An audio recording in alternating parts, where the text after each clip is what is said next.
I mean, you behaved. So we're gonna move right into it. What is the classic Xeno matchup?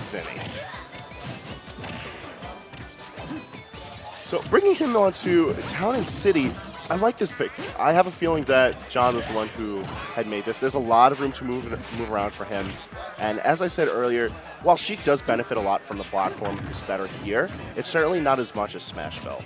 Right, and the pressure coming out from VII, because she can kill so much earlier on a stage like TNC, is going to pressure Sheik because Sheik obviously her biggest flaw is that she can struggle to kill once she has rage. So I think this is a good pick overall for John, although definitely she can benefit when the stage is like this in an FT format.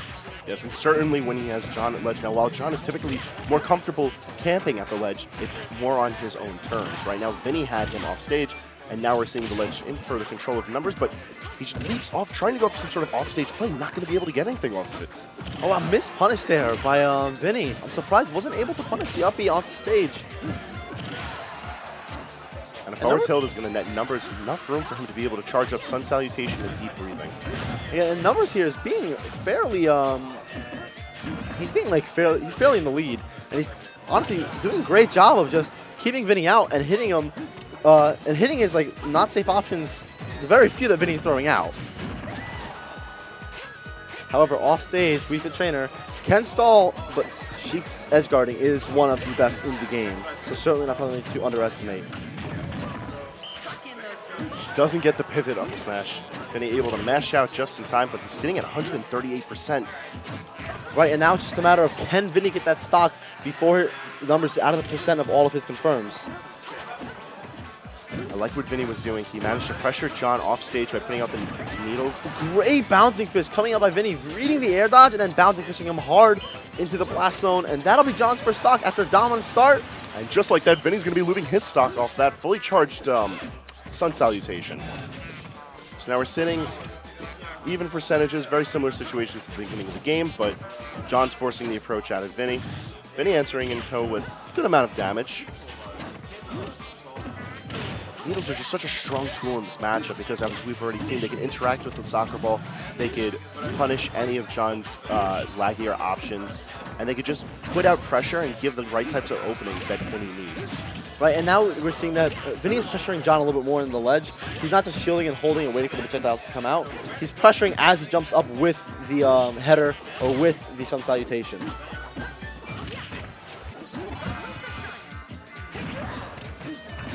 Good read by JohnNumbers, and that'll take it!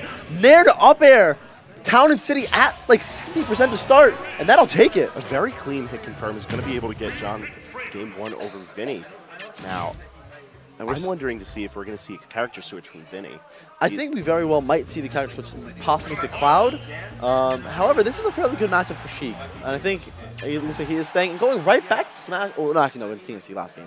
But going right into Smashville, and now this is a stage that I hate seeing Sheik on this stage. Sheik just dominates on Smashville.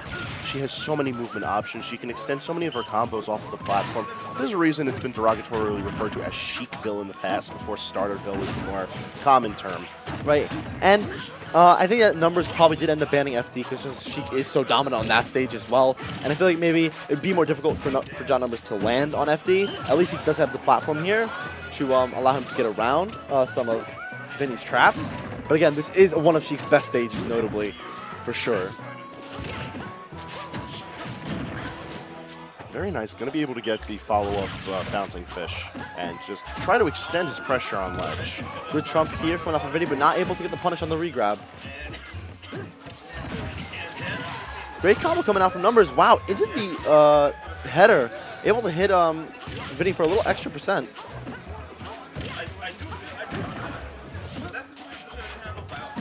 Yeah, we're seeing similar situations to last game, where numbers comes out and has a strong lead in the beginning. Oh! A very interesting interaction is going to result in numbers' favor. Reading the vanish onto the ledge and hard spiking it with the side B. Vinnie not going to be able to kill it off of that up air. Now he's out of the kill percentage range. And he doesn't have any rage built up onto him. John is sitting very comfortably right now. Another spike from numbers into a Sun Salutation. This is a much more aggressive JohnNumbers than what we're used to seeing. This is the adaptations from Numbers. Vinnie says, okay, I'm going to try and start smothering you. And Numbers like, okay, I'm going to smother you back once you give me one opening.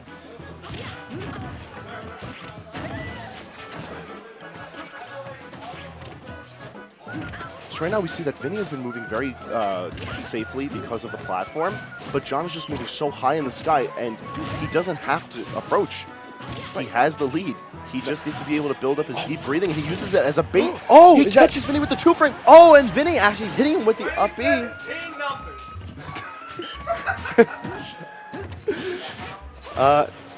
Numbers getting chirped a little bit. Numbers always trying to go for that side B spike there. But Sheik, as we know, does have that incredibly strong hitbox coming out from the first hit of Vanish, and he'll stage spikes Numbers. Even though it doesn't hurt him that bad, because he was already at like 170% at the time. I really like that angle he was going for, using the down air to try and get the ball on top of where Vinnie was recovering low and trying to cover options with the Sun Salutation. And here we have Numbers in a not-so-great situation, stuck at ledge against Vinnie. But he has the percentage lead, and by a long mile right now. Then he just has to play defensively, or else John is going to come out of this on a clean 2-0. I would say certainly an upset. He's looking for that F tilt. I like the stalling that John is doing right now.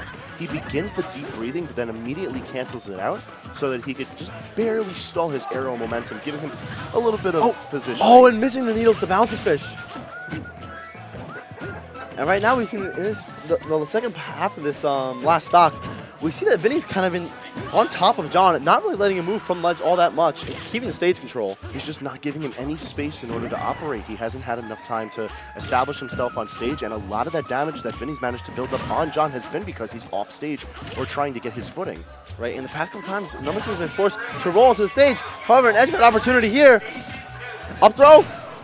That'll take it. Is going to do it. We fit up throw with rage, certainly going to do it. Usually it takes a deep breathing to do that, but Sheik's so light that Numbers able to take the last stock, and we see a 2-0 Vinnie from JohnNumbers. Got 2-0'd by Numbers, and not a fluke, mind you. That was a very confident game 2 out of John. Right. It was in the